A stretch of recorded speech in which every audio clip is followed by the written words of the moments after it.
ये बड़ी बीमारी है।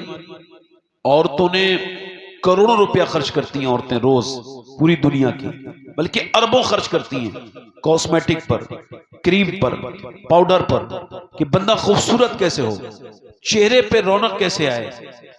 इस पर जब रिसर्च हुआ तो हार्वर्ड से पूछा गया कि वहां का जो मेडिकल है, वो स्किन के डॉक्टरों ने ये कहा कि भाई कोई ऐसा क्रीम नहीं है जो इंसान के चेहरे को पुरनूर और खूबसूरत बनाए, बारौनक बनाए। कोई ऐसा फेस वॉश नहीं, कोई क्रीम नहीं, कोई पाउडर नहीं। पूरी दुनिया में सबसे कम मुसलमान यूरोप में रहते हैं, रशिया में रहते हैं, मगर यहां के लोग अक्सर पर्दे की मुखालफत में बात करते हैं। क्यों? क्योंकि पूरी दुनिया की सबसे बड़ी पाउडर की कंपनियां, सबसे बड़ी क्रीम की कंपनियां ये वहीं पर हैं। उनको पता है अगर मुसलमान औरतें पर्दा करने लगेंगी हमारा बड़ा नुकसान हो जाएगा। अब औरतें भी इसी वजह से लाखों रुपया खर्च करती हैं। मगर सुनिए, आप मेरी बात को गौर कीजिए, हार्वर्ड यूनिवर्सिटी कहती है कोई भी दुनिया का कॉस्मेटिक, क्रीम, पाउडर इंसान के चेहरे को खूबसूरत नहीं बना सकता।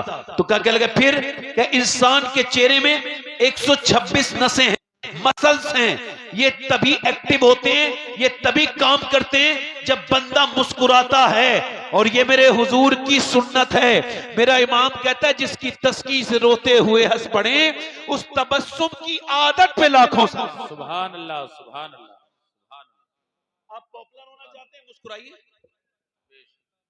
अच्छी नौकरी के टाइम दुकानदार को समझाया जाता है मुस्कुरा के बात करना। जी बेशक। एयर होस्टेस मुस्कुराने की तालीम पाते हैं बकायदा। इसका मतलब यह है कि दुनिया जब बहुत आगे जाएगी तब भी मोहम्मद के कदमों में ही रहेगी। सुभान अल्लाह, सुभान सुभान अल्लाह।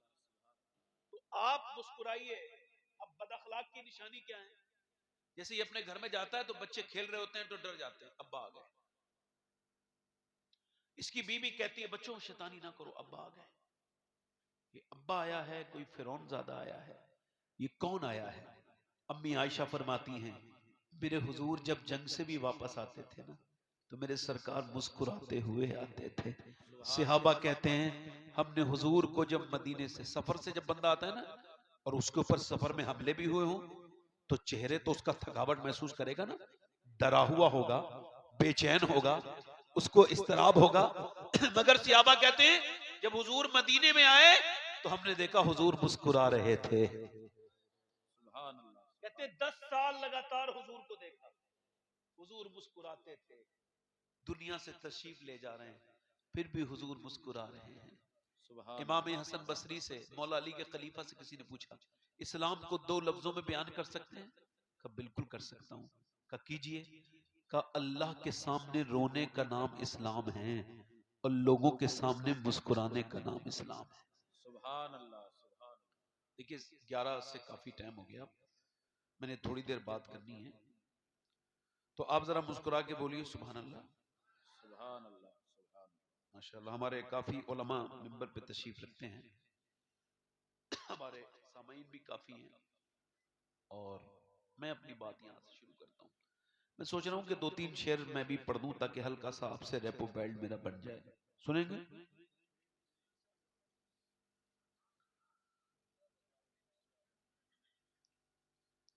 क्या बताऊं, मैं तो कोई और आपके सामने पढ़ना चाहता था मगर आपकी फरमाइश है तो मैं वही सुना देता हूँ आपको। मदीने से, अच्छा मदीने कौन जाता है? आला हजरत बड़े सख्त हैं मदीने के मामले में। वो फरमाते हैं फिर न करबटली मदीने की तरफ, क्या कहते हैं, फिर न करबटली मदीने की तरफ। अरे वो चल झूठे बहाने वाले। फरमाते हैं तू एक बार मदीने गया फिर तेरा दिल ही नहीं चाहा, झूठे बहाने वाला है। हाँ, आला हजरत ने हमको घर से निकलने तक से लेके मक्के पहुंचने में, काबा देखने में, उम्रा करने में, हज करने में, हर जगह आला हजरत के शेर आपकी रहनुमाई करते हुए नजर आएंगे। सुभान अल्लाह, सुभान आप हुजूर के रोजे पे जा रहे हैं, कभी पूरी जिंदगी में शेख मुहक्किक हजरत सैयदना मुजद्दिद अल-फिसानी रहमतुल्लाह अलैह कभी मदीना नहीं गए। किसी ने पूछा, ए शेख आप मदीने क्यों नहीं जाते? कहने लगे, ये मुंह हुजूर को दिखाने के लायक नहीं है। कभी ना हज किया ना मदीने गए। इकबाल भी कभी मदीना नहीं गया। कहा भाई मदीने क्यों नहीं जाते, लंदन में हो यहाँ हो। कहने लगा, मैं हुजूर को मुंह दिखाने के लायक नहीं हूं। मगर जब मेरा इमाम गया ना, तो न सिर्फ गए बल्कि गुलामों के लिए रास्ता भी निकाला। जब गए ना तो फरमा अर्ज करने लगे, तुझसे छुपाऊं मुंह तो करूं किसके सामने, क्या और भी किसी से तवक्को नजर की है। फिर कहते हैं मुजरिम बुलाए आए हैं, जाऊ का है गवाह, फिर रद हो कब ये शान करीमों के घर की है। और सरकार हम गवारों में तर्ज अदब कहां, हमको तो बस तमीज यही भीख पर की। सुभान अल्लाह। नारे तकबीर, नारे रिसालत, उलमाए अहले सुन्नत जिंदाबाद भाई जिंदाबाद। तो वो मदीने वाला कलाम तो आपने सुनी लिया है। एक कलाम में आपके सामने पढ़ देता हूँ। हजरत ने फरमाया जो आपकी तबीयत हो वो पढ़े। तो मैंने अभी एक कलाम कहा है, हालांकि मेरे कलाम बहुत लोग अल्लाह का शुक्र पढ़ते हैं। मैं आला हजरत के उर्स के मुशायरे में 20 साल से लगातार पाबंदी करता हूँ। कितने साल से? 20 साल। और उसकी बरकतों से अल्लाह का शुक्र है कि मेरे कलाम हिंदुस्तान में बड़े लोग सुनते भी हैं, पढ़ते भी हैं। आला हजरत के अलावा उर्दू दुनिया में कोई रास्ता है नहीं। अगर उर्दू जानते हो तो फिर बरेली वाले से मोहब्बत करो, अल्लाह तुम पर अपना करम करेगा। पढ़ता हूं नतीजे। जब उनका करम होगा तैबा में जाना है,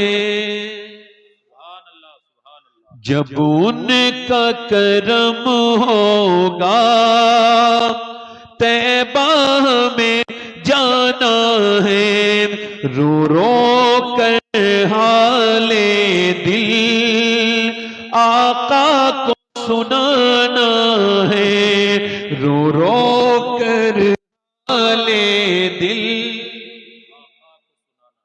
आवाज बढ़ाइए। रो रो कर हाले दिल आका को सुनाना है, इसलिए कमाते हैं, इसलिए कमाना है, इसलिए कमाते हैं, इसलिए कमाना है। अब सारी उम्र तैबा आना और जाना है, अब सारी तैबा आना है और जाना है।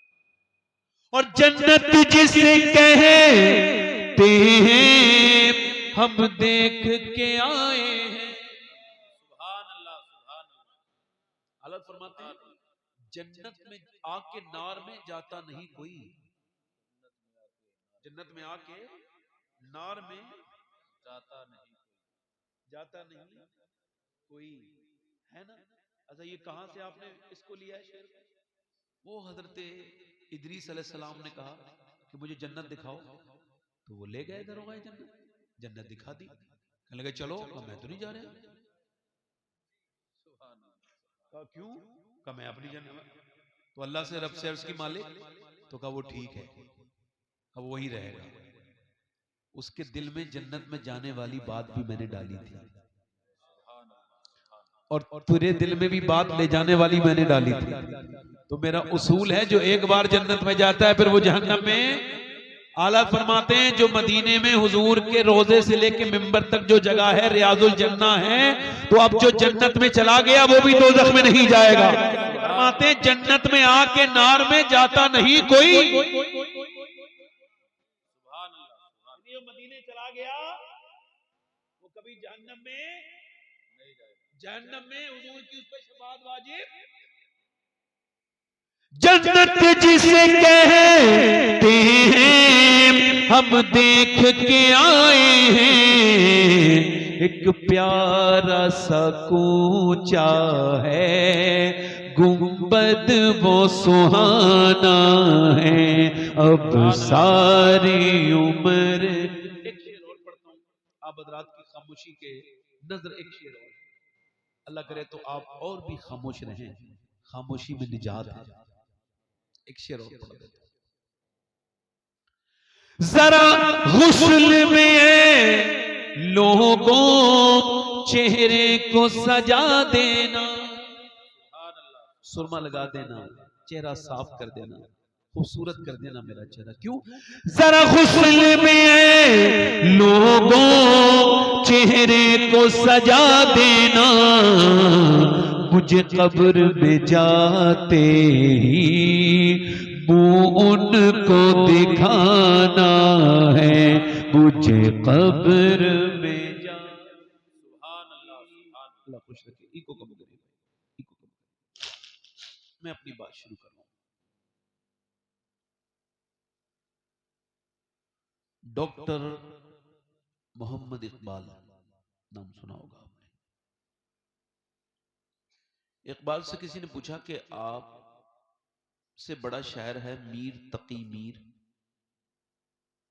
हमारे काफी लोग बैठे हैं, सैयद साहब तशरीफ रखते हैं और उलमा हैं, जैसा कि मुझे खबर हुई है। जितने भी हैं सब बात मेरी ध्यान से सुने। डॉक्टर इकबाल से पूछा मीर तकी मीर आपसे बड़ा शायर है, और इकबाल भी आपसे और गालिब भी आपसे बड़ा शायर है, मगर आपकी शायरी लोगों को याद है ना, तो मीर की याद है ना तो गालिब की याद है। आपको भी याद नहीं होगी किसी को। मीर का कोई शेर याद है? मुझे तो कई याद है, आपको याद है? एक मीर का शेर सुनाता हूं आज के हिसाब से। उसने कहा था सादात नजरे गर्दिशे हालात हो गए, सादात नजरे गर्दिशे और हालात जिनके सुधरे वो सादात हो गए। ये मीर का शेर है। गालिब के भी शेर हैं, मगर गालिब के शेर लोगों को याद, हालांकि कोई ऐसा नहीं होगा जिसे इकबाल का ये शेर याद ना हो। मुसलमान की मोहम्मद से वफा तूने तो हम तेरे हैं। कहिए आपकी शायरी लोगों को याद कैसे हो गई? इकबाल की आंखों में आंसू आए। लंदन में सवाल हुआ था, लंदन में अंग्रेज ने इंग्लिश में सवाल किया था, तो इकबाल ने कहा ये मेरी बरकत नहीं है, ना मेरा कोई इसमें फन है। का फिर का ये मदीने वाले की नवाजिशें हैं। मतलब क्या? मतलब ये मैंने शायरी शुरू करने से पहले 1.25 करोड़ मर्तबा अपने नबी पर दरूद पढ़ा है। कितना? 1.25 करोड़ मर्तबा, तब मेरे ये शेर मशहूर हुए। अब आप मुझे बताएं, जिसने 1.25 करोड़ मर्तबा दरूद पढ़ा उसके 2-3 शेर लोगों को याद हुए। ये बताओ उस बरेली के इमाम ने कितना दरूद पढ़ा होगा, जिसका सलाम के शेर उनको भी याद हैं जो उर्दू जबान नहीं जानते। वो भी कहते हैं कि मुस्तफा जाने रहमत पे लाखों सलाम, शम्मे बज़्मे हिदायत पे लाखों सलाम। मैं तवज्जो चाहता हूं कि जितनी भी कामयाबियां हैं, जितनी भी बरकतें हैं, सब हुजूर से हैं, हुजूर की बरकतों से हैं। दुनिया का जितना भी रंग है, मैं इकबाल की जो बात आपको सुनाने के लिए मैंने इकबाल का आपके सामने जिक्र किया है, उसमें इकबाल कहता है कितना ही खूबसूरत घर बना लो, कैसे ही डेकोरेशन कर लो, कितनी खूबसूरत अपने घरों में जो आप अपने मंजिलें बना लो। जैसा कि आजकल आप देख नहीं घर बन रहे हैं, ये टाइल्स रूम की है, ये वहां पे नहीं लगेगी बाथरूम में। ये टाइल्स जो है ना, ये सिर्फ कमरे में लगेगी, ये टाइल्स लगेगी किचन में, यहां की टाइल वहां नहीं लगती। मगर इकबाल कहता है कितना ही खूबसूरत घर बना लो, मगर उस घर को बर्बाद होने से कोई बचा नहीं सकता जिसमें हुजूर की बेटी सैयदा फातिमा का जिक्र नहीं होता। मकान मकीन से है, मकान औरत से है, औरत हया से है, और हया सैयदा फातिमा से है। सुभान अल्लाह, सुभान इकबाल कहता है औरतों के लिए सीरत सैयदा फातिमा की। पहले लोग इसी वजह से रिश्ता करते थे, तो लड़की देखते थे तो नानी भी देखते थे। सही कह रहा हूं मैं? तो बोल के सुनिए, आप में से माशाल्लाह कोई गूंगा तो नहीं है ना? हाँ, तो जिसे अल्लाह ने आवाज दी है जरा जोर से बोल के सुने। मैं कोई आपको अपनी तकरीर करने का इम्तिहान देने नहीं आया हूं। आप हल्के भी बोलोगे मैं तो मेरे एतमाद पर कोई फर्क नहीं पड़ेगा। बस आप सुने मेरी बात। बैठे आराम से। और कोई साहब जाना चाहते हो तो चले जाएं, क्योंकि मैं तो खाली आदमी, मुझे कोई काम नहीं है। आप में सारे लोग काम वाले लोग हो, मैं तो फारिग हूँ, जिंदगी में कोई काम ही नहीं करता, ऐसे ही इधर उधर मार। और भी कोई साहब हो तो चले जाएं। इतनी रात में मेरा ही दिमाग खराब है जो आपको तकरीर सुना रहा हूँ, ना इतनी रात में तो लोग सो रहे होंगे। क्या ख्याल है आपका? आप थोड़ा सा ए बच्चे खामोश हो जाओ बेटे। पहले लोग शादी करते तो क्या देखते थे? नानी देखते थे। अच्छा, नानी क्यों देखते थे भाई? वो कहते नहीं, नानी की आदतें बेटी में आती हैं और बेटी की आदतें फिर नवासी में आती हैं। अब नहीं देखते। अब तो हाजी जी भी ख्याल करते हैं कि कोई ऐसा जगह मेरे बेटे का रिश्ता हो जहां माल ज्यादा हो। ऐसे हाजी के मुझे हज पे शक होता है कि ये हज वज करके नहीं आया है, ऐसे ही ये घूम घाम के आ गया है। इस जाहिल को पता ही नहीं कि जिसके दिल में ये बदतमीजियां। लड़कियों की शादी अब देखें, सही लड़कियां, नेक लड़कियां, पाबंदे सलात, रोजे की नमाज, पढ़ी लिखी लड़कियां घरों में बैठी हैं। बिगड़ी हुई लड़कियां, बेहया लड़कियां, बेगैरत लड़कियां, बेशरम लड़कियां, उनकी शादियां बाप की दौलत की वजह से आराम से हुई जा रही हैं। गरीब की लड़की आराम से। आज के जमाने में अगर कोई नौजवान ये वादा करे तो मैं सैयद हूं, उसके हाथ चूम लूंगा इस महफिल में या वो जहां चाहे वहीं, क्योंकि उसका काम ही इतना बड़ा है। अगर ये वादा अपने अब्बा से ये कहे मेरी शादी करो, नेक लड़की देखो, मेरे नबी ने फरमाया दीनदार देखो, खूबसूरत से भी बेहतर है, मालदार से भी बेहतर कौन है? दीनदार है। दीनदार देखो और कहे मुझे जहेज नहीं चाहिए। बाप कहे क्यों क्यों नहीं चाहिए? कह लगे मुझे बरेली वाले इमाम का एक शेर समझ में आ गया है। का कौन सा? का कौन देता है देने को मुंह चाहिए, देने वाला है सच्चा हमारा नबी। नारे तकबीर, नारे रिसालत, बस लके आला हजरत। देने वाला है सच्चा। अब ये शादियों में कारें ले लेते हैं मगर पेट्रोल नहीं पड़वा पाते। मैंने देखा बाइक ले ली मगर बेचारा खचेड़ रहा है। क्या हुआ? बड़ी मेहरबानी, अल्लाह आपको जज़ा दे, बड़ी मेहरबानी है ना। क्या कहता है भाई? समझ आए नहीं कि भाई अच्छा क्यों? क्योंकि जब ससुराल वाले देते हैं तो पेट्रोल नहीं देते, मगर जब मदीने वाला अता करता है तो गाड़ी भी देता है, फिर पेट्रोल के पैसे भी देता है। मैंने बड़े बड़े लोगों को देखा है, रिश्ता देखो तो नानी देखो। क्या देखो बोलो? नानी देखो, सही देखो। नानी नेक है तो उसकी बेटी ये बिल्कुल ठीक है। हमारे गांव में सूल था, आपके यहां भी होगा।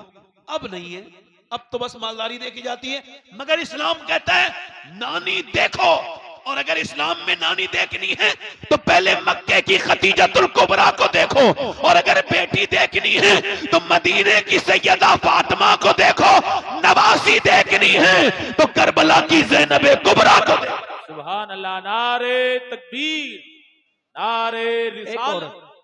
लोगों को खबर थी कि एक औरत अगर बिगड़ी भी आ जाए तो पूरी नस्ल बिगाड़ देगी, एक औरत ठीक आ जाए तो पूरी नस्ल सवार देगी, है ना। गैर मुनक़सिम हिंदुस्तान है। ई को कम करें भाई थोड़ा सा, जब कोई तकरीर किया करे तो ई को इतना रखा करें जितने आवाज साफ समझ में आ जाए बस। ए बेटा, बच्चों आप सब मुझसे बड़े हो, तुम्हारी सबके मर्तबे मुझसे बड़े हैं, क्योंकि तुम अभी गुनाह नहीं किए तुमने, मैं ज्यादा गुनहगार हूं, तुम बच्चे हो अभी। तो बेटे मैं आपका खादिम हूं, इधर एक ऐसा करो, आप इधर बैठ जाओ बेटे, अलग अलग बैठ जाओ, वरना तो आप बातें करो। बच्चे बड़े बड़े अच्छे होते हैं। हुजूर ने फरमाया मुझे बच्चों की 3 आदतें बड़ी पसंद है। फरमाते हैं घर बनाते हैं तोड़ देते हैं,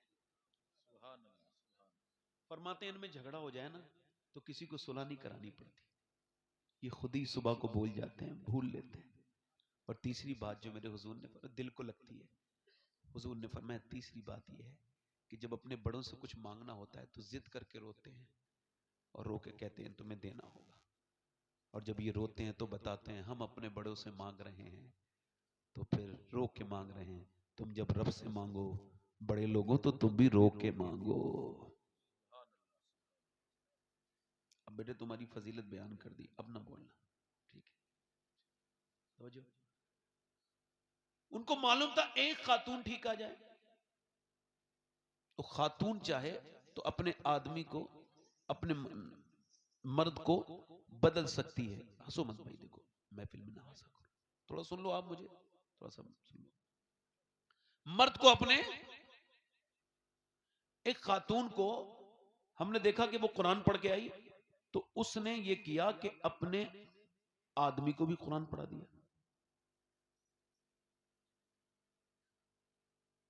कोई बात नहीं, ये जो भी तालीम के ऊपर तकरीर की थी ना, इस पे अमल की जरूरत है। हाँ।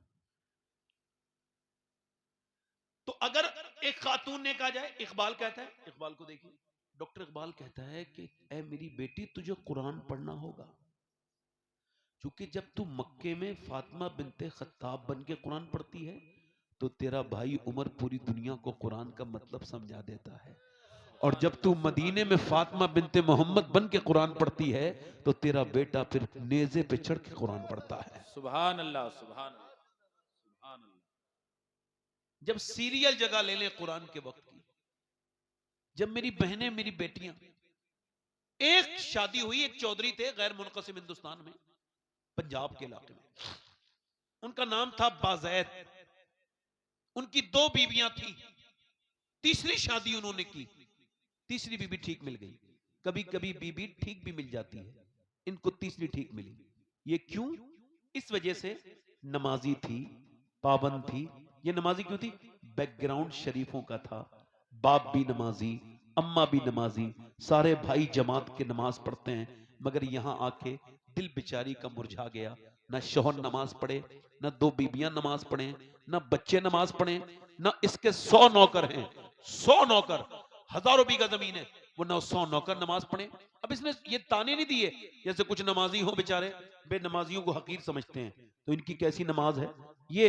जैसे शेख सादी उठे फजर की नमाज, तहज्जुद की नमाज पढ़ने के लिए, बेटा भी उठ गया, नमाज पढ़ के बोला अब्बा हमने पढ़ ली, वो सो रहे हैं, और मैं तू भी ना पढ़ता तो बेहतर था, कम से कम तू इसको तंज तो ना करता, अपने आप को बड़ा तो ना समझता। मेरी बात गौर कीजिए आप, औरतें नेक लोग वो नहीं होते हैं जो पढ़े लिखे हो तो गैर पढ़े लिखों को हकीर समझें। और मेरे आका फरमाते हैं जो इस नियत से तालीम हासिल करे कि लोगों पे उसको फौकियत हो जाए, लोगों में उसका मर्तबा बुलंद हो जाए, फरमाया वो जहन्नमी। तो वो नमाजी ऐसी नहीं, उसने सोचा इसको नमाजी कैसे बनाना है, तो उसने उसने तरीका देखो। नसीहत करना आम बात है, मगर नसीहत कब करनी है और किस तरह से करनी है, ये दुनिया का सबसे बड़ा अमल है, सबसे बड़ा। वसीम बरेलवी ने कहा था, कौन सी बात किस वक्त कब कही जाती है, ये सलीका हो तो हर बात सुनी जाती है। इस्लाह तो मेरे नबी ने भी की है ना, हुजूर भी करते थे ना। मेरा इमाम कहता है, मैं निसार तेरे कलाम पर, मिली यूं तो किसको ज़बान नहीं, वो सुखन है जिसमें सुखन ना हो, वो बयां है जिसका बयान नहीं। सुभान अल्लाह, सुभान हुजूर ने कभी किसी को, तवज्जो है कि नहीं, उसने देखा कि इसको नमाजी कैसे बनाना है, पहला टारगेट। तो उसने देखा दूध लेके जाता है नौकर, कब मैं लेके जाऊंगी, उससे कहा तुम लेके नहीं जाओगे दूध। उसने दूध अच्छे से उठाया, बेहतरीन बादाम शदाम डाल के, चौधरी के यहाँ किस चीज की कमी नहीं, भैंसे बहुत बंधी हुई हैं, जानवर बहुत हैं, दूध लेके शाम को पीता है, सोते वक्त दूध। उसने दूध दिया, लीजिए चौधरी साहब ये लीजिए। कहा अरे मेरी तो 2 बीबियां हैं, वो कभी लेके नहीं आई, नौकर चाकर हैं वो कभी नहीं आए, तुम ऐसा क्यों कर रही हो? कहने लगी हुजूर मेरा मेरा ज्यादा हक बनता है, आप मेरे सरताज हैं, मेरे शौहर हैं, आपकी खिदमत मेरे ऊपर लाजिम है, अब ये मैं नौकर क्यों क्यों दूं हक, ये तो मैं ही करूंगी। दूध पी लिया, कहा हुजूर पांव भी दबाना चाहती हूँ। कहा क्यों? कहा अम्मा की दबाती थी, अब्बा के दबाती थी, मेरी आदत है बुजुर्गों की खिदमत करना। तो अब मेरे माँ बाप तो है नहीं, और न मेरे ससुर हैं, सास न मेरी सास है कि उनके दबाऊं, और आपके मैं ससुर के नहीं दबा सकती औरत, सास की बात कर रहा हूं, सास भी नहीं है, अब आप मेरे शौहर हैं, मैं आपके दबाऊंगी। तो उसने कहा ठीक है। वो पाँव, अच्छा वो पाँव दबाना भी जानती थी, कुछ लोग पाँव दबाते हैं तो और दर्द कर देते हैं, उसको पॉइंट पता थे।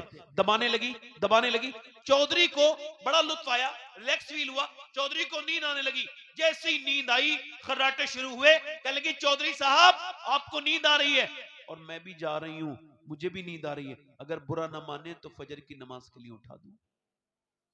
सुभान अल्लाह, सुभान अल्लाह। तो एक तो चौधरी, दूसरा मर्द, तीसरा फिर मालदार, 3 अलामत उसके अंदर घमंड की। मर्द तो अक्सर घमंडी होते हैं, औरतों पे तो दिखाते हैं, कहीं और दिखाए ना दिखाए। 100 किलोमीटर सफर करके आएंगे, घर बैठेंगे, लाओ पानी लाओ, अरे तो 100-10-5 कदम दूर पानी था, उठ के पी लेते। नहीं नहीं, जहां चलेगी चलाएंगे जरूर। ये मेरे हुजूर की सुन्नत, मेरे हुजूर की सुन्नत नहीं है, मेरे आका की आदत। हज़रत उमर ने चिराग देखा ऐसे करके, तो चिराग बुझ गया, जला दिया। किसी ने कहा आप खलीफा हैं, आपको नौकर से जलवाना चाहिए था। फरमाया तुमने ऐसा क्यों कहा? जब मैंने चिराग नहीं जलाया था, मैं फिर भी उमर था, मैंने जला दिया है फिर भी उमर है, क्या फर्क हो गया, क्या बात हो गई? अब आदमी चलाता जरूर है, अब वो तो चौधरी है, उसने देखा ये मुझे नमाज के लिए कर रही है, उसको ये गुहट हुआ, उसका जो गुरूर है ना, उसको बड़ी चिंगारी लग गई। उसने कहा भाग यहां से, तू मुझे समझाएगी, भाग यहां से। चली गई। मगर अल्लाह वालों के दिल टूटते नहीं है, उनकी अल्लाह की मोहब्बत में दिल होते हैं। वापस आई उनने एक सालेहा शरीफ औरत आके बोली दूसरे दिन, लीजिए हुजूर दूध। फिर ले आई, फिर नमाज के लिए कहेगी। कहा चौधरी साहब इस बात को आप खत्म करें, वो मैं बाद में देखूंगी, आप फिलहाल दूध तो पीजिए। इसको कल का दूध भी याद था और दिनों से अच्छा था, और पांव भी दबाने याद थे। थोड़ा सा उसने कहा ठीक है, वो बात ना कहना, लाओ दूध पी लिया। फिर लेट गया। अब उसने पांव दबाने शुरू किए, फिर इसको नींद आई। ये बेचारी कांप की, डरते डरते बोली चौधरी साहब गुस्सा न करना, आपको नींद आ रही है, मैं भी जा रही हूं। अगर आप बुरा ना माने, गुस्सा ना करें तो फजर के लिए उठा दूं। ऐसी लात मारी, ऊपर बैठी थी, पलंग ऊंचा था, नीचे गिरी, मुंह फट गया, पत्थर में मुंह लगा, मुंह से खून भी निकला, आंखों से आंसू भी जारे हुए। मगर न जाने कितनी नेक माँ की वो बेटी थी, उसकी माँ ने उसको कैसी तरबियत दी थी, कैसी वो खातून थी। एक लफ्ज भी नहीं बोला कि तुझे मैं नमाज पढ़ाने के लिए कह रही हूँ, तू मुझे मारता है, जाहिल है, ये है वो है। न जाने क्या कितना नेक उसका बाप होगा, और न जाने वो कितनी नेक माँ की औलाद होगी। दो लफ्ज तो बोल देती, एक भी नहीं बोले। फिर आती रही, जाती रही, आती रही, जाती रही। अल्लाह वाली ऐसी कि मियां उसने अपना रास्ता नहीं बदला, पिटी, गालियां खाई। चौधरी एक दिन बोला कई हफ्तों के बाद, ये बता रोज मारता हूं, गाली देता हूं, चौधरी की बेटी है, तेरा बाप बड़ा चौधरी है, क्यों गाली सुनती है, क्यों मेरे पास आती है रोज, क्या तुझे लालच है? रो के बोली चौधरी और कोई बात नहीं है, मैं मां बनूंगी और तुम हो बाप मेरे बच्चों के। सुनो, मेरे नबी फरमाते हैं कि जब बेनमाजी मरेगा उसको इतनी प्यास लगेगी, इस सारी दुनिया के समंदरों का पानी भी अगर उसको मिल जाए तो उसकी प्यास न बुझेगी। बेनमाजी जलील होके मरेगा। ए चौधरी, बेनमाजी कयामत के दिन फिरौन और नमरूज के साथ खड़ा होगा। अब अगर आप बेनमाजी रहोगे तो मेरे होने वाले बच्चे भी बेनमाजी और जहन्नमी होंगे। मैं कैसे बर्दाश्त कर सकती हूँ कि मेरे बच्चे जहन्नमी बने? बस इसी लालच में, मुझे और कोई लालच नहीं है। मैं बस यही चाहती हूँ कि आप नमाजी बन जाएं। उसने नजर में ही ऐसे भले सुखन कहे, मैंने तो उसके पांव में सारा कलाम रख दिया। ऐसा दिल बदला चौधरी का, सुबह को तुम ना आना, मैं सुबह को तुमको फजर में उठाऊंगा, तुम मुझे ना उठाना। सुबह फजर में चौधरी ने उठाया, उठी, आंखों में आंसू आए। चौधरी ने वुजू किया। जब चौधरी सजदे में गया, ये भी सजदे में जाके अब अपने रब से फूट फूट के कहने लगी, मालिक तू बेहतरीन कदरदान है, सारी ताकतें तेरे पास हैं, मौला तू बेपना ताकतों वाला, मैं कमजोर हूं, मेरे आदमी के दिल को बदल दे। ऐसे झुकाना ये मेरा काम था। मालिक मैं कमजोर औरत हूं, परवरदिगार तुझको मालूम है मैं कैसी पिटी हूं, मैंने कैसी गालियां खाई हैं, मगर तब ये यहां तक आया है। ए मेरे करीब, मेरे आदमी के दिल को बदल दे। रोई, अल्लाह का फजल हुआ, चौधरी के ऊपर ऐसा असर हुआ कि फिर तहज्जुद तक की नमाज नहीं छोड़ता था। एक बड़ी मस्जिद बनवाई, 100 नौकर नमाजी, बीबियां नमाजी बन गई, पूरे इलाके में नमाज की लहर दौड़ गई। और मियां जब इन दोनों के दरमियान बच्चा पैदा हुआ तो सुनो, कोई आम बच्चा नहीं था, बकौले हुजूर मुफ्ती आजम हिंद अपने वक्त का कुतुब था। उसका नाम था सुल्तान मोहम्मद बाहू, जिसने कहा था तस्बीह फिरी पर दिल नहीं फिरिया, की लेना तस्बीह फड़ के हूं, इल्म पढ़ा पर अदब न सिखिया, की लेना इल्म नु फड़ के हूं। यानी जरा तवज्जो करें, माँ बाप जब नेक होते हैं तो बच्चे अल्लाह के वली बन के पैदा होते हैं। माँ जब नमाज पढ़ती है तो बेटा उसका कोई तो अलाउद्दीन साबिर कलियर बनता है, जिसकी मां नमाज पढ़े तो कोई कुतुबुद्दीन बख्तियार काकी बनता है। अगर मां नमाजी हो तो बेटा मोइनुद्दीन चिश्ती नहीं बनता है। अगर माँ नमाजी हो तो बेटा अब्दुल कादिर जीलानी बनता है, और अगर माँ सैयदा फातिमा हो तो बेटा हुसैन इब्ने अली बनता है। सुभान अल्लाह, नारे तकबीर, नारे रिसालत, मसलके आला हजरत, उलमाए अहले सुन्नत, इस्लाहे मुआशरा कॉन्फ्रेंस। सुभान अल्लाह, कहां गई वो माएं? सुभान मेरी आंखें तो ढूंढ रही हैं उन माओं को जो कुरान पढ़ती थी। एक तरफ मेरी तरफ देखो मेरे भाइयों, गौर करो मेरी तरफ। आप सबसे गुजारिश करता हूं और अपनी बहनों से हाथ जोड़ता हूं, खुदा का वास्ता दे रहा हूं। आप देखो, एक बात मैं आपको बताऊं, ये बच्चे जो पागल पैदा होते हैं, इनके बारे में कभी आपने सोचा है कि कौन पागल बच्चे? ए बेटे बात ना करो भाई, देखो मुझे अब दाद नहीं चाहिए आपकी, बस सुन लो, दाद नहीं चाहिए मुझे, सुन लो, खामोशी सुनो। बच्चे जो पागल पैदा होते हैं, इन पर रिसर्च किया कैम्ब्रिज यूनिवर्सिटी ने। वो कहते हैं ये बच्चे जो मां के पेट से पागल होते हैं, ये कौन है? तवाजुन खराब। कहने लगे ये वो बच्चे हैं कि जब 80%, कितने %? 80 पागल बच्चे जो दिमागी तवाजुन जिनका खराब होता है, मां के पेट से पैदा होते हैं पागल। कि ये वो बच्चे हैं जब ये अपनी मां के पेट में थे तो इनके बाप ने इन पर मारा तोड़ी की, यानी जुल्म किया, यानी बीबी हामिला है और आप उसको मार रहे हैं, तो आप इतने बड़े जाहिल हैं, अपनी बीबी को नुकसान नहीं, अपने होने वाले बच्चे को आप नुकसान पहुंचा रहे हैं। तवज्जो करें बाप, अब जरा तवज्जो करें। अब जब औरत प्रेग्नेंट मूवमेंट में है, डॉक्टर के पास गई है, वो कह रहे हैं सुनो, अगर तुम ये चाहती हो ना तुम्हारा बच्चा ताकतवर हो, यानी आजा के एतबार से, तो ऐसा करो कि तुम ज्यादा टेंशन फ्री रहना, टेंशन मत लेना, बेफिक्र रहना, और अच्छी चीजें खाना।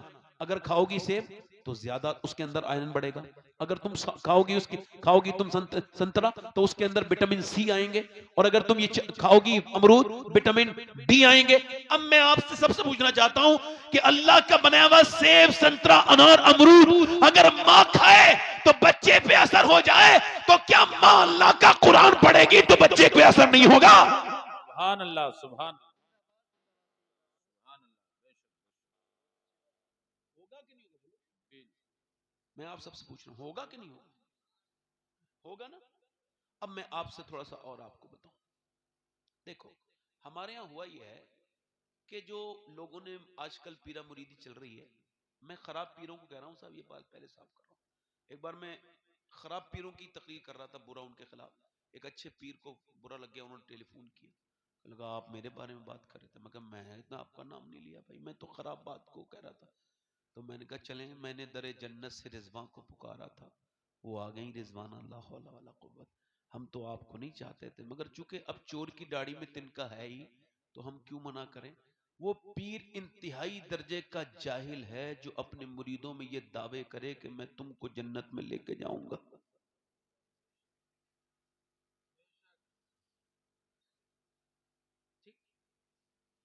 चूंकि ये दावा ऐसी कर दिया ना, तो वो सच मान लेते हैं उसको। हालांकि जिस तरह के पीरों के हालात हैं, ये खुद ही जन्नत में चले जाएं बड़ी बात है।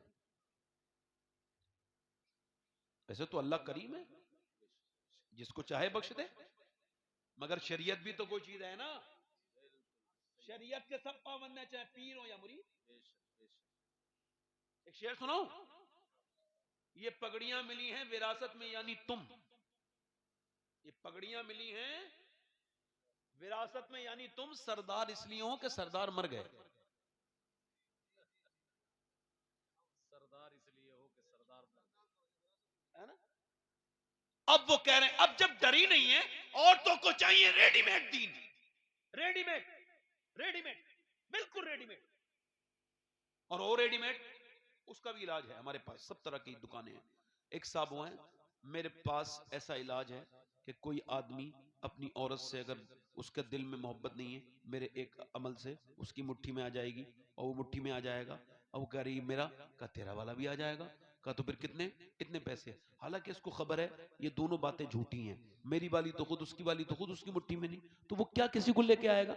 मगर चूंकि जब तक बेवकूफ जिंदा है, ये हिमाकतें तो होती रहेंगी, औरतें चाहती है हमारे घर में बरकत हो, तो बरकत किसी मियां के तावीज से नहीं आने वाली। मियां को उल्टा लटकाओ घर में तब भी नहीं आएंगी।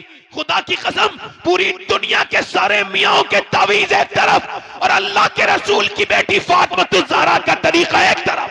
सुभान अल्लाह, सुभान अल्लाह। अब बताइए, औरत ने अपने आदमी को तो सच के दिखाया नहीं, जिसने कपड़े लाके दिए, जिसने मेकअप लाके दिया, वो दिखा रही है उसको शादी में जाकर।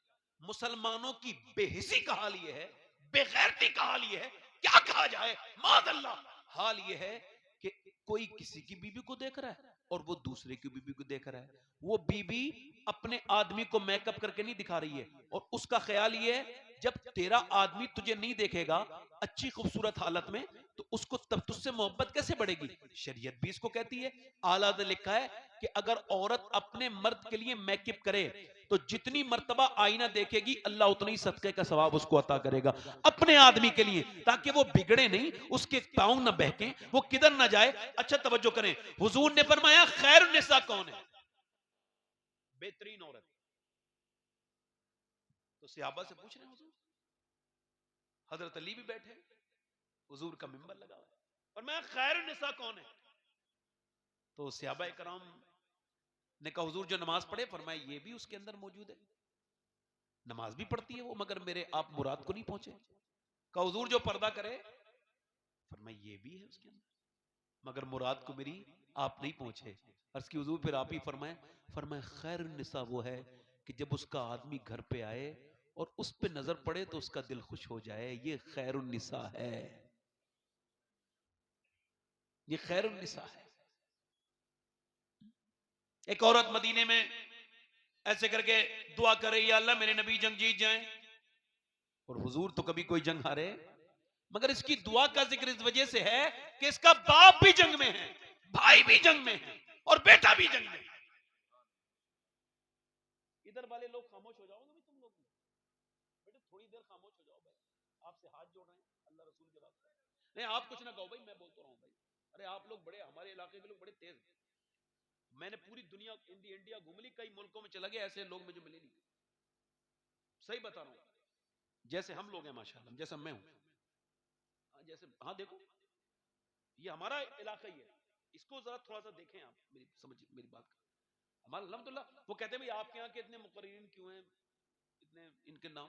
मैंने कहा हमारे यहाँ जबानी एक ही बोली जाती है, सबके इलाकों में जबानें दो दो हैं, कन्नड़ अलग है, वो तेलुगु अलग है, फिर हिंदी बोलते हैं, राजस्थान की अपनी जबान है, फिर हमारा ये जो इलाका है मुरादाबाद बरेली, ये यहाँ रामपुर संभल, यहाँ एक ही जबान बोली जाती है, आपस में भी और वैसे भी। इसी वजह से महारत अल्लाह अता कर देता है, और अपना अपना और भी इसकी कोई सूरत हाल होगी, देख लेंगे। मुझे समझ में आता होगा, जैसे इमाम गजाली ने फरमाया, तुम जब बयान करो तो जो तकरीर जो बातें मजलिस में करते हो वही जबान इस्तेमाल करो, ताकि तुम्हारी बातों का असर ज्यादा हो। खूबसूरत जबान मिंबर पे हो और वैसे अलग हो तो वो वैसी नहीं होती, उसमें थोड़ा सा मसला है। अब मेरी बात सुनिए, खैर वो एक अलग मौजू है, मेरी बात सुनिए। दुआ कर रही अल्लाह मेरे नबी जंग, एक आदमी एक औरत आई, कहने लगी हुजूर तो जंग जीत गए मगर तेरा बाप शहीद हो गया। ये मेरी बड़ा ध्यान से सुनिए, यानी बाप शहीद हो गया। अच्छा बाप शहीद हो गया तो उसके दिल पे बिजली सी नहीं गिरी होगी? जिसने बाप की खबर सुनी हो उसको तो पता होगा ना, उसको तो एहसास होगा ना। मैं 25 साल पहले सुना था अपने अब्बू की खबर कि मेरे वालिद का विसाल हुआ है, तब से लेके अब तक वो जख्म वैसा का वैसा ही है। उसको जब भी हवा लगती है उनकी यादों की, वो जख्म हरा हो जाता है। मैं आपको बताऊं कि बाप इस मुल्क में और इस बर्रे सगीर में दो बड़ी प्रॉब्लम्स ये हैं कि बंदा बाप के मरने के बाद फिर उसकी कब्र पे जाकर रोता है, जीते जी उसको रुलाता है, उसकी कब्र की ठंडी मिट्टी से जाकर रोता है। आप देख लो, मां मर जाएगी तो रोएगा, जीते जी बाप से बात नहीं करेगा, मरने के बाद रोएगा, दोस्तों में जिंदगी काट देगा। बाप की मौत उस दिन आती है जिस दिन बेटा उससे तेज आवाज से बात करता है, उसके जज्बात मर जाते हैं। ये बड़ी प्रॉब्लम है भाई, जीते जी खिदमत करो। अभी 7 महीने हुए हैं मेरी अम्मी दुनिया से गई, मैंने उनको कब्र में रखा है।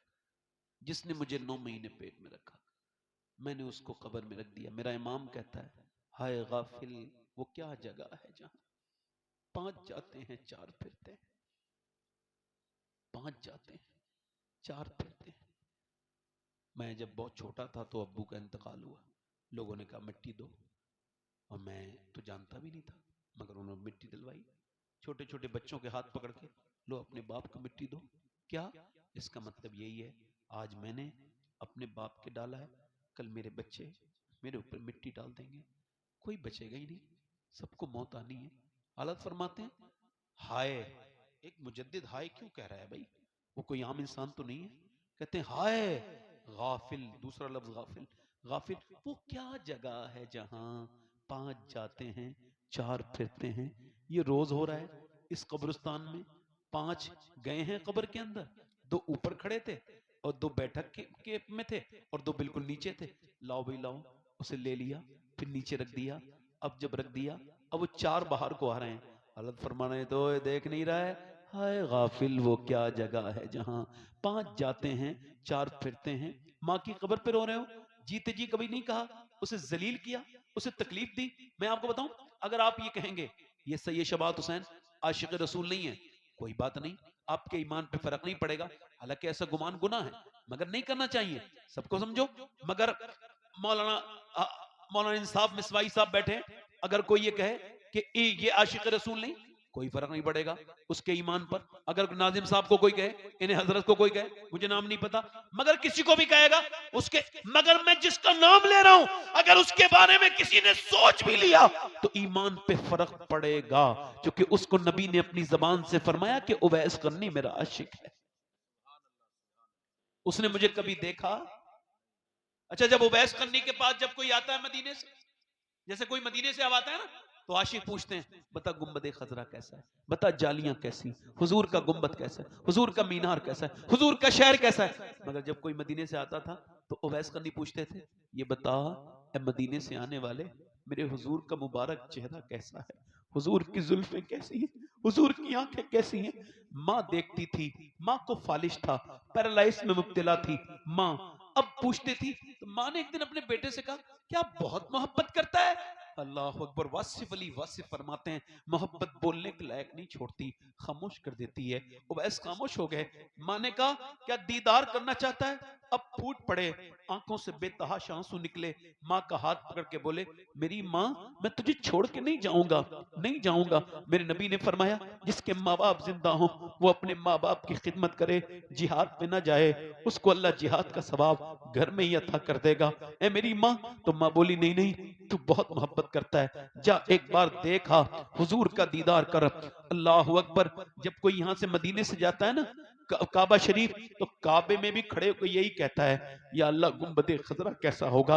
उसका दिल धड़कता है जब तक वो गुम्बदे खजरा ना देख ले। जब गुम्बदे खजरा पे वो पहली नजर गई, आंखों के रास्ते मेरे सीने उतर गई, दिल में उतर गई। मैं आपसे पूछना चाहता हूँ, उवैस जब मदीने चले हैं, चला हूं एक मुजरिम की तरह मैं जाने बेतैबा, नजर उस समत उठती है, मगर वो इकबाल अजीम ने कहा कि मदीने का सफर है और मैं नमदीदा नमदीदा। अल्लाह अकबर। अल्लाह, किसी के हाथ ने बढ़कर सहारा दे दिया, वरना कहां मैं और कहां ये रास्ते पेचीदा पेचीदा। इमाम कहते हैं, शुक्र खुदा के आज घड़ी उस सफर की है जिस पर निसार जान फलाहो जफर की है।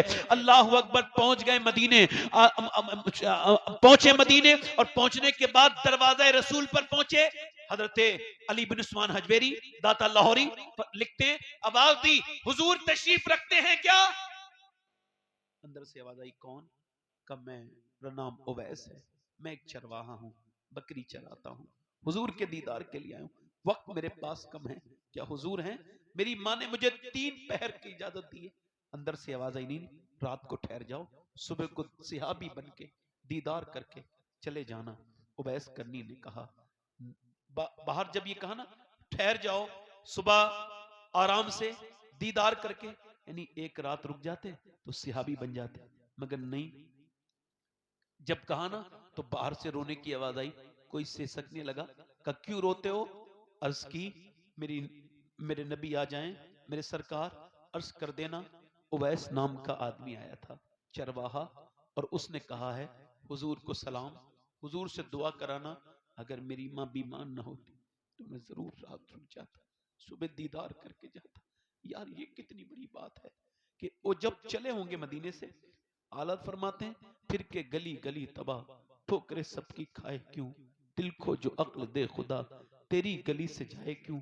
यार माँ की वजह से रात में आ गए, सुबह को हुजूर आए, फरमाया आयशा मेरे दरवाजे पे कैसी खुशबुएं हैं, कौन आया था, बेखबर हो गुलामों से वो आका क्या है, कौन आया था। अर्ज की हुजूर कोई उवैस नाम का आदमी आया था, बकरी का चराने वाला, कपड़े उसके फटे हुए थे, रोता हुआ वापस गया है, कहता है मेरी माँ अगर इजाजत देती तो मैं जरूर जरूर हुजूर की दीदार करता, मगर सरकार आए, मेरी माँ फालिज में है, उठ बैठ नहीं सकती, इस वजह से मैं हुजूर की बारगाह में कह के जा रहा हूँ सरकार से मेरे लिए दुआ कराने हैं। मेरे नबी ने कहा मिंबर तो लगाओ, सिहाबा मिंबर लगा दिया। फरमाया मेरे नबी ने, सिहाबा मेरा एक आशिक है। वाह रे उवैस तेरी किस्मत, लोग कहते हैं हम आशिक रसूल हैं, तुझे रसूल खुद कह रहे हैं कि तू उनका आशिक। फरमाया मेरा एक आशिक है, उसका नाम उवैस है, उसने मुझे कभी देखा नहीं। सिहाबा सुनो, जब अली तुम उससे दुआ कराना अल्लाह उसकी दुआएं कबूल करता है, ए उमर तुम दुआ कराना। अर्ज की मेरे नबी पाक सल्लल्लाहु अलैहि वसल्लम के सहाबा ने, या रसूलल्लाह उससे दुआ कराएं, जी उससे दुआ कराना। फिर सरकार ने फरमाया कयामत के दिन अल्लाह फरमाएगा जब वो जन्नत को जाएगा, ठहरो उवैस अभी न जाओ जन्नत को, उधर जहन्नमी खड़े मेरे महबूब के, उनको इशारा करो। इशारा करेगा, हुजूर फरमाते हैं उसके एक इशारे से मेरे जहन्नमी उम्मती जन्नती बन जाएंगे। अल्लाह अल्लाह फरमाएगा ये बदला देता है हम माँ बाप की खिदमत का। ओ मेरे भाइयों, आज माँ है, वो घर बड़ा खूबसूरत है जहां माँ बैठी है, बाप बैठा है, चाहे घर कच्चा हो बड़ा खूबसूरत लगता है, मगर वो घर तो काटने को दौड़ता है जिसमें माँ ना हो बाप ना हो। बाप की जीते जी कदर करो, ये एक बार मिल जाए तो ख्वाबों में नहीं आते। इनके हाथ पांव दबाया करो, कभी माँ के पांव चूमा करो, हाथ चूमा करो। सुनो, मुझे ये खबर नहीं है कि कौन से पीर साहब की दुआ कितनी कबूल होती है, मेरे पास कोई गारंटी नहीं, कौन से हजरत दुआ करेंगे तो कितनी कबूल होगी, मगर मेरे हुजूर फरमाते हैं माँ बाप दुआएं करें तो ऐसे लगती हैं जैसे नबियों की दुआएं अपने उम्मती के हक में लगती हैं। मैं अपनी बहनों को जो बात कर रहा था सुने, ध्यान से सुने, आखिरी बात है मेरी। औरत क्या दुआ कर रही है, अल्लाह मेरे नबी जंग जी, तो क्या तेरी बाप शहीद हो गया, तेरा बेटा तेरा भाई जंग के मैदान की तरफ चली, पर्दे में है। सुनो, लोग कह रहे हैं बाप को देखेगी, कोई कह रहा है नहीं नहीं भाई को देखेगी, कोई कह रहा है नहीं नहीं भाई को नहीं, बेटा इसका शहीद हुआ है, पहले बेटे की लाश पे जाएगी। मगर इसको कहते हैं ईमान। अल्लाह ने अपने हबीब को यार भी चुन चुन के दिए, रिश्तेदार भी चुन चुन के दिए, न नबी के यारों का कोई जवाब है, न रिश्तेदारों का कोई जवाब है। वो उधर गई, मगर आजकल की औरतों की तरह ऐसे जैसे कोई मर जाए ऐसे रोती हैं, उनको खबर ही नहीं मेरा दुपट्टा कहाँ है, मैं खुद कहाँ बैठी हूँ, कौन मुझे देख रहा है। और कुछ जाहिल मैयत देखने के चक्कर में वो अपने आप को बड़ा गुनहगार कर लेते हैं, ऐसी किसी घर में घुस के चले जाते हैं, औरतों को देख लेते हैं, बदतमीजी करते हैं। जाहिल हैं वो लोग जो बेइजाजत जाते हैं, गाफिल हैं वो लोग। क्यों जाते हैं भाई? हुजूर ने फरमाया, मेरे नबी ने, बगैर इजाजत के कोई तुम्हारे घर में आ जाए तुम उसके पत्थर भी फेंक के मारो, उसकी आंख भी चली जाए, कोई बात नहीं, उसने गुनाह बड़ा किया है, किसी घर में नहीं घुसना चाहिए ऐसे। सुनो मेरी बहनों, मेरी बेटियों, जरा तवज्जो करो। वो गई, और जब वो गई ना तो बाप की तरफ नहीं गई, भाइयों के भाई के पास, बाप वो उधर गई जिधर हुजूर थे, जाके खड़ी हो गई। सरकार ने उसको देखा, दुआ फरमाई, अल्लाह तुझे सब्र दे, तेरा बाप तेरा भाई तेरा बेटा शहीद हो गया, अल्लाह तुझे सब्र दे। इतना सुना था, औरत ने नीचे को मुंह करे करे रोना शुरू किया। अर्ज की या रसूल अल्लाह, मैं आपको देखने आई थी, आप सलामत हैं तो मेरा सब कुछ सलामत है। तो जब वो गई ना, सुनो, वो जब गई ना अपने बाप भाई के जनाजे पर, शहादत पर, मौत, तो उसने पर्दा नहीं उतारा, पर्दे में थी। किसी ने कहा पर्दा तो ऐसे ही तेरा ठीक है, कहने लगी मेरे बाप शहीद हुए, मेरा इस्लाम तो जिंदा है, मेरा पर्दा तो जिंदा। ये मुझे कहीं मिलती नहीं थी ऐसी भी औरतें आज के जमाने की, मैं आपको बताऊं। मगर जब फिलिस्तीन की लड़कियों की बात सुनी, उनकी बातों को सुना, तो फिर मैं बता रहा हूं मैं सैयद हूं, अल्लाह का शुक्र है। मुझे खबर भी है कि मैं सैयद हूं, इसके बावजूद ये बात कह रहा हूं, अगर कोई वहां से कोई जूता ला देना है उन फिलिस्तीनी लड़कियों का, तो मैं अपने सीने पे रखे ये वादा, ये वसीयत करके मरूंगा, मैं जब मरूं तो मेरे सीने पे फलस्तीन की लड़कियों के जूते रख देना। एक जूता क्यों? जिन्होंने ये बयान दिया है कि जब हम रात को सोते हैं तो बुर्का ओढ़ के सोते हैं। कैसे सोते हैं? मैं आज की टिकटॉक पे आने वाली, इंस्टाग्राम पे अपनी बदन दिखाने वाली लड़कियों तक काश अपनी ये बात पहुंचा देता, अपनी उन बहनों को जिनको उलझन लगती है पर्दे में, जिनको अल्लाह के रसूल सल्लल्लाहु अलैहि वसल्लम की शरीयत पे अमल करते हुए शर्म आती है। ओ मेरी बहनों, मेरी बेटियों, काश मैं उनको बताता। वो कहती है हम रात को सोते हैं तो बुर्का ओढ़ के सोते हैं। का कोई बुर्का ओढ़ के नहीं सोता, आप क्यों सोती हैं? इस वजह से कि जब बम गिरते हैं तो घर मलबे में तब्दील हो जाते हैं। हम ये सोच के बुर्का पहन के सोते हैं कि जब सुबह को हमारी लाशें निकलें तो बेपर्दा नहीं होनी चाहिए, पर्दे में होनी चाहिए, कि जब हम कयामत के दिन हुजूर की बेटी सैयदा फातिमा ज़हरा के पास जाएं तो ये कह दें हमारे बच्चे, हमारे घर सब खंडर बन गए, मगर न हमने पर्दा छोड़ा न कुरान छोड़ा। आप देखो फिलिस्तीन की औरतें घरों में कुरान पढ़ती भी नजर आई, उधर लाशें हैं, अल्लाह अकबर, वो कुरान पढ़ती भी जा रही हैं, हुजूर के नाम के नारे लगा रही हैं। वो खातूने कहाँ गई वो औरतें? मैं अपनी बहनों से बताता, काश उनको खबर कर देता। कौन है हुजूर की बेटी सैयदा तैयबा ताहिरा, उनको बता देता कि मेरी बहनों, मेरी बेटियों, जिस कुरान से तुमने दूरी बनाई है, इससे दूरी बनानी तुम्हारी बर्बादी, तुम्हारे बच्चों की बर्बादी और इस पूरी कौम मुस्लिम की बर्बादी का सबब बनेगी। कुरान, खैर ये मेरा इसमें बात नहीं, मगर हुजूर की बेटी की बात कर रहा हूं, सैयदा तैयबा ताहिरा। एक दिन हुजूर की बेटी आ रही है, मेरी बहनें सुने, अम्मी आयशा सिद्दीका ने अर्ज की हुजूर आपकी बेटी आ रही है। हुजूर उठ के खड़े हो गए, तो चादर थी, चादर उसमें कुछ बंधा हुआ था। तो हुजूर ने पूछा क्या लाई है मेरी बेटी फातिमा? अर्ज करती अब्बा, एक खोला, ये रोटी है, लीजिए। हुजूर ने एक रोटी का लुकमा मुंह में किया और फिर हुजूर की आंखों में आंसू आए। अर्ज की अब्बा क्यों? क्या मेरे अब्बा को? कब फातिमा कोई बात नहीं, बस 5 दिन के बाद पहला लुकमा तेरे बाप के मुंह में क्या है? अब्बा आप खा लीजिए मेरे अब्बा, मेरे घर में अली जो लाए थे, मैंने खुद नहीं खाया, अली को हसन हुसैन को खिला दिया।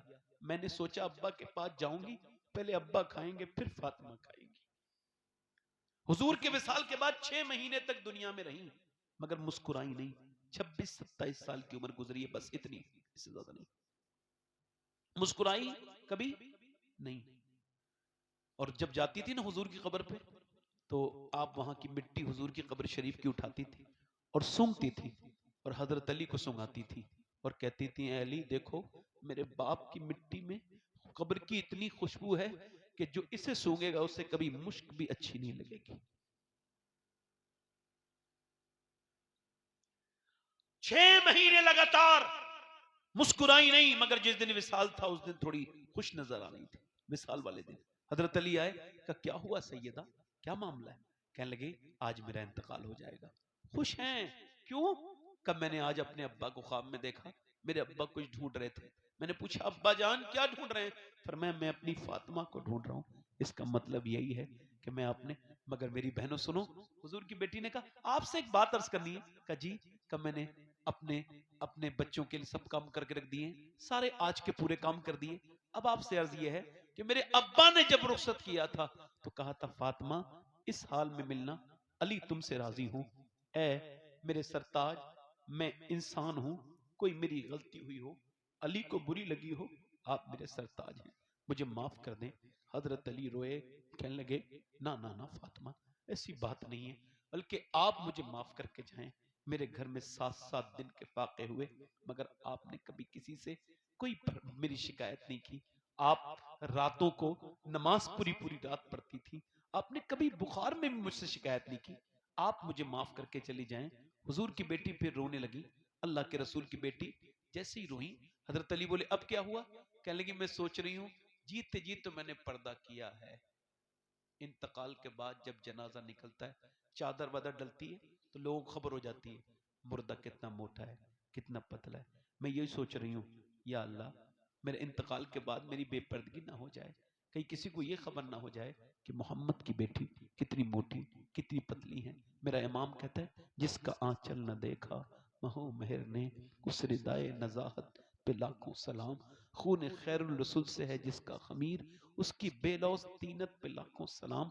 अल्लाह के रसूल की बेटी ये कर, और हम नौजवान लड़के, इनकी आंखों में कुछ बचा ही नहीं, कुछ नहीं बचा। इन्हें इंस्टाग्राम ने बर्बाद कर दिया, कहीं के नहीं बचे ये। अक्सर हमारी अक्सरियत बर्बादी की तरफ जा रही है। देखो एक बात बताऊं, गाड़ी चला रहे थे लड़के, एक लड़का गाड़ी चला रहा है राजस्थान में, और गाड़ी चलाते चलाते 120 की रफ्तार है गाड़ी की, और उसमें गाना बज रहा है, सामने एक रक्कासा नाच रही है, अल्लाह सबको देख रहा है, किसी से गाफिल नहीं है।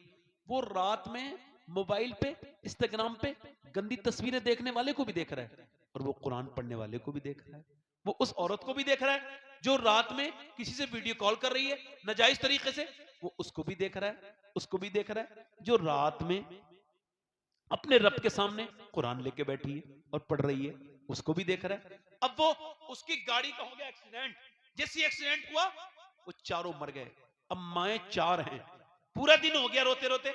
अब वो कह रही है कब आएगा हमारे बेटे की लाश, कब आएगी? कह रहा नहीं अभी पोस्टमार्टम हाउस पे भीड़ है, रात नहीं आ पाएगी लाश। क्यों? का उसने कह दिया अभी हमारे पास वक्त नहीं, वो बंद करके चले गए, सुबह आएंगे। मेरे यहाँ से 27-28 किलोमीटर दूर है पोस्टमार्टम हाउस। मैं कभी कभी अपने दिल को ठीक करने के लिए वहां जाता हूं। मेरे शेख गौसे आजम ने फरमाया मौत का जिक्र नफ्स की हर बीमारी का इलाज है।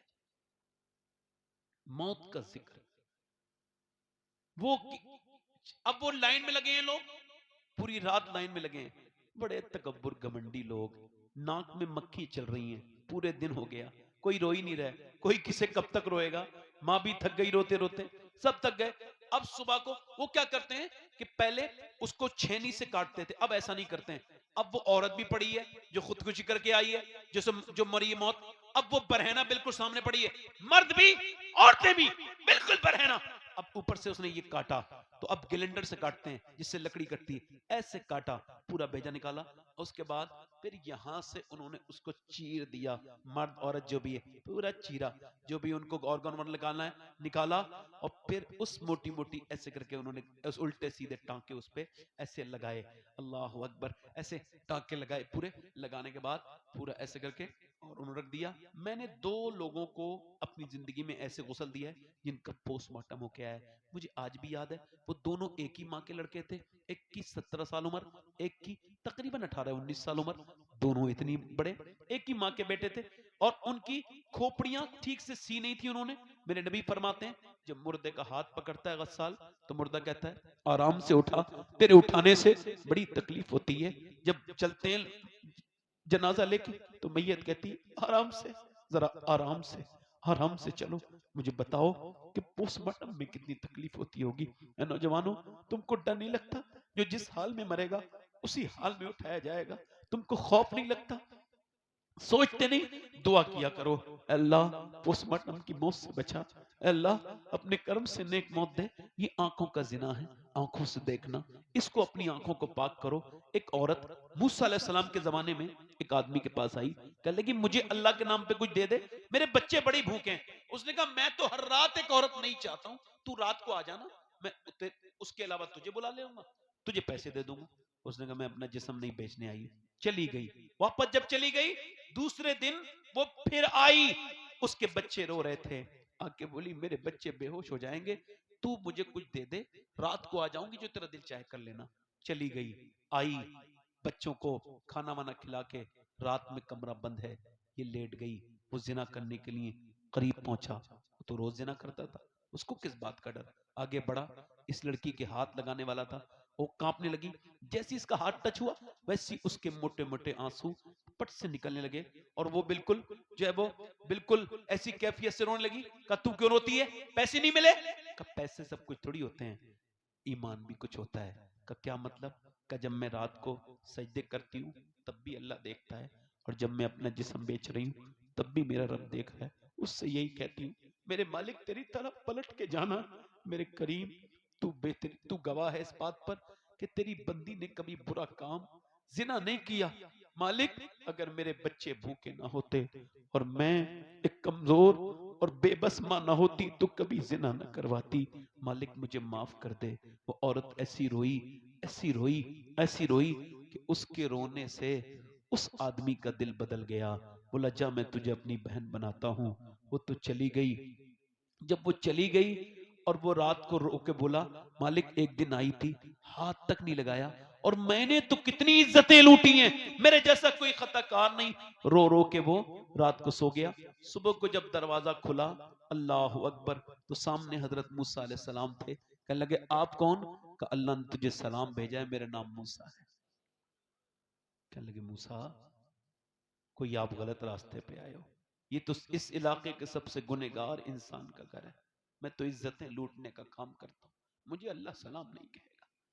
तो मूसा ने कहा कोई नेक काम किया है? तो बताने लगा पूरी बात। कहा कितना रोया तू रात? का उस औरत को छोड़ के मैं इतना रोया कि मेरे गाल पूरा भीग गया था रोते रोते। मूसा ने कहा अल्लाह ने मुझे भेजा है और कहा है मेरे बंदे से कहना, ए मूसा मेरे बंदे से कहना उसके आंसू उसके रब ने कबूल कर लिए और उसको माफ कर दिया। उसके सामने रोया करो। मेरी बहनें भी, मेरी बेटियां भी और आप भी अपनी जिंदगियों को तब्दील करें।